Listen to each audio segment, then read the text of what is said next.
তো এ পর্যন্ত আমি কাজটা দেখেছিলাম।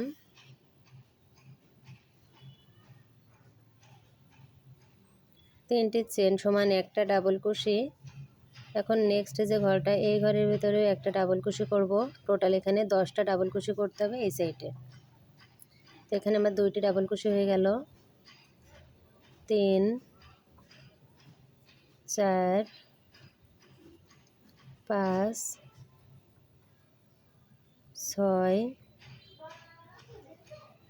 7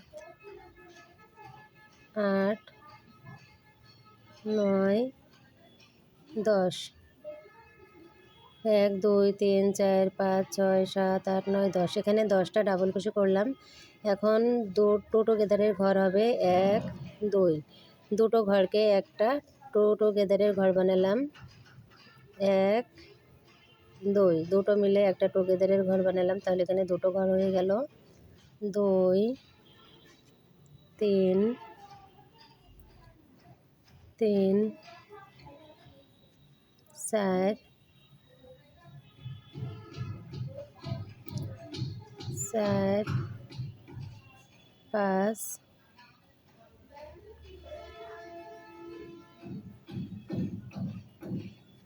6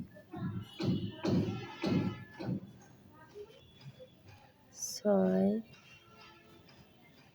7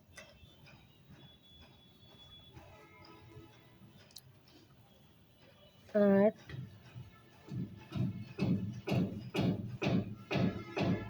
9 10। টু টুগেদারের এখানে 10টা ঘর হয়েছে।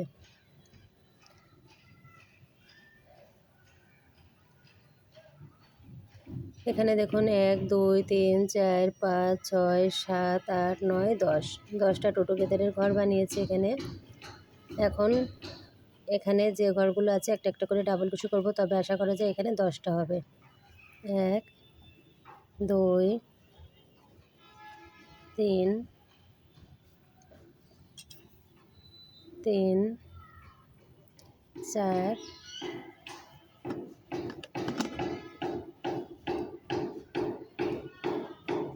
5 6 7 8 9 10। এখানে দেখুন 10টা ঘর হয়েছে। তাহলে দুই সাইডে 10টা 10টা 20টা, মাঝে 10টা টু টুগেদারের ঘর হয়েছে। এখন আমি 3 নম্বর চেনের ভেতর দিয়ে স্লিপ স্টিচ করে জয়েন করলাম। জয়েন্টের কাজটা কিন্তু একই রকমভাবে করতে হয়। প্রথমে যে 3টে চেন, সেই 3 নম্বর চেনের ভিতরে স্লিপ স্টিচ করে জয়েন্ট। এখানে আমার জুতোর 2 নম্বর রাউন্ডটাও কমপ্লিট হয়ে গেল। দেখুন